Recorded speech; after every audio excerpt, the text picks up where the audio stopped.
Good evening, my name is Dennis Bass-Mason. I'm the first presenter tonight. Before I begin, I'd like our audience to introduce themselves and also to let us know if they're a member of the class or a visitor. I'm Brittany Kaplan and I'm a member of the class. Sarah Handy and I'm also a member of the class. Wanda Dowden and I'm a member of the class also. Thank you very much. I have already passed out the evaluation forms that we can do. You can complete them, please, and return them to me before the end of the class tonight. Once again, my name is Dennis Bass-Mason, and my topic tonight is chess. The game of chess, its history, and how it's played. I will start with the purpose of my speech. It's to inform my audience of the ways that the game of chess has evolved and how it impacts our creative thinking. Chess is similar to a battle between two warring nations. There are complex strategies that stimulate the mind. Anticipation of the competitor's move is found in every aspect of our lives. Daniel King of the book Chess from the First Moves to Checkmate states that it has been claimed that there are more possible moves on the chessboard than there are atoms in the universe. Chess is also the most satisfying of games. Unlike many competitive games, it is you alone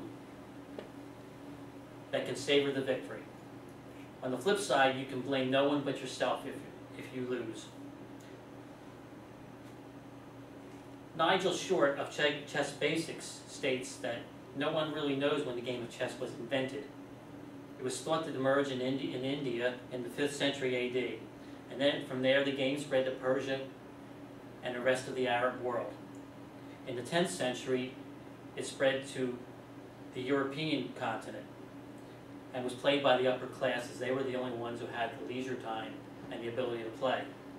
It evolved into the game as we know today. The pieces, the king, the queen, the bishop, the knight, the rook, they were all mirrored on the society at the time. The Middle Ages were very ordered and geared towards warfare, just like chess. It's not until the early 1900s that chess became a game played by ordinary people. Although most grandmasters of chess were from Europe and the Soviet Union, the one notable exception was Bobby Fischer from the United States. After he won the World Championship in the early 1970s, he retired abruptly. I will now show you how pieces, I give a few descriptions of how they move on the chessboard. This is the pawn, this is the knight, the queen, the king, the bishop, and the rook, or the castle. Here's how the chessboard starts out. It's in alternating dark and light colored squares. When you start out, the light colored square is always on your bottom right. The pawns can move one or two spaces. They can only move 2 spaces on the first move, their first move. They can only capture diagonally. The castle moves vertically and horizontally. And these spaces are all unoccupied. The knight is the only one piece that can leap over or jump over another piece. And that is in an L pattern. That is 2 over, 1 up, or 1 over, 2 up, anything that consists of that coordination. The bishop, you can see that there's 2 bishops. Each is on a different color, dark or light. They can move diagonally on unoccupied spaces, but they can only move in those colors. The queen is the most powerful piece. You can think the king, but it's the queen. A woman is in power. She can move anywhere she wants. She can go any number of spaces in unoccupied spaces. And like I said, she is the most powerful. The object of the game is to capture the king. The king can move 1 space at a time on an unoccupied space. Time does not permit me to go into the depth of all the strategies and the moves that are made during the chess match leading up to the ending. There are many books and articles written on the subject for those of you that would want to play the game for the first time. 2 of the most important parts of the game are, though, coordination of attack.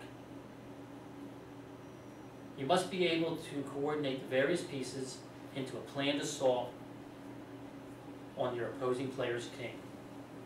and also planning. You must be able to visualize your attack and your opponent's defense at least several moves into the future. So what are the principles of the game? How do you win the game? What leads up to the ending of the game? Checkmating, according to chess from the first move, Checkmate of Daniel King, says checkmating is the opponent. Checkmating your opponent's king is the ultimate aim in a chess game. The term comes from the ancient Persian term shamat, meaning the king is defeated. You have to threaten the enemy king with at least one of your pieces so it is unable to move or escape capture. A checkmate usually occurs when one of the side's forces or armies are overwhelmingly superior or by a direct or unexpected assault on the king. Checking is a little bit different. It occurs when the king is attacked by a piece, but if it can move, it avoids checkmate. A checkmate usually, if you're the one doing the checking, you can drive the enemy king to a weaker square, making it vulnerable to a future attack. A check can also help you gain time to regroup. Usually your opponent will announce they are checking just to rally you. So how has this game evolved? The game itself has not evolved that much. It is still being played the way it was hundreds of years ago. What has changed is the way the players communicate their moves. It started out face-to-face. That was the only way that they could play one-on-one. And with the advent of mail, players would mail their moves to each other. Games, though, could take weeks, months, or years, and in some cases, one player died before the game was ended because it took so long. Now, with the advent of the computer age, we do email, and it's one of the most popular methods of playing chess. Computer chess is also another way we play the game now. In one of the most closely watched tournaments of the modern era, Garry Kasparov played against a supercomputer named Deep Blue. Deep Blue was designed specifically by American scientists to defeat him. After the third match, Deep Blue finally defeated Kasparov. Will computers ever take over the game of chess? The answer is no. Chess has endless possibilities, and even supercomputers do not play perfect games. The results of the student questions I have were, have you ever played chess? 40% of you said yes. Do you understand the concept of the game? 60% said yes. Do you consider anyone who plays chess a geek or a nerd?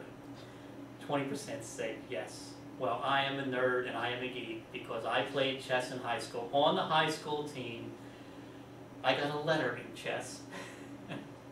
And this was in the 1970s, so you were considered a geek. But in 1969, we won the Lower Buckshot County Championship. And do you realize how old the game of chess was?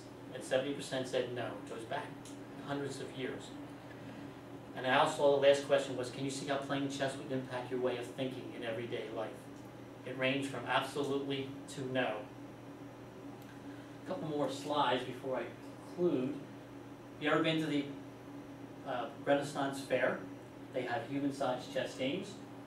And one of the most famous was in Star Trek. This is the three-dimensional game. 3 tiers.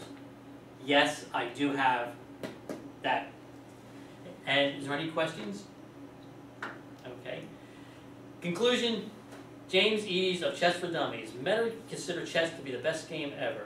Chess imposes a set of rules and has finite limits, but just as you think you're starting to finally solve its mysteries, chess thwarts you in the long and varied history of chess. Each generation has built upon the experience and knowledge of the preceding one. Records on the game have survived from the beginning. Whenever you play chess, you're taking part in an ancient activity and making a direct link with players who lived almost 1,500 years ago. Thank you. I appreciate your time.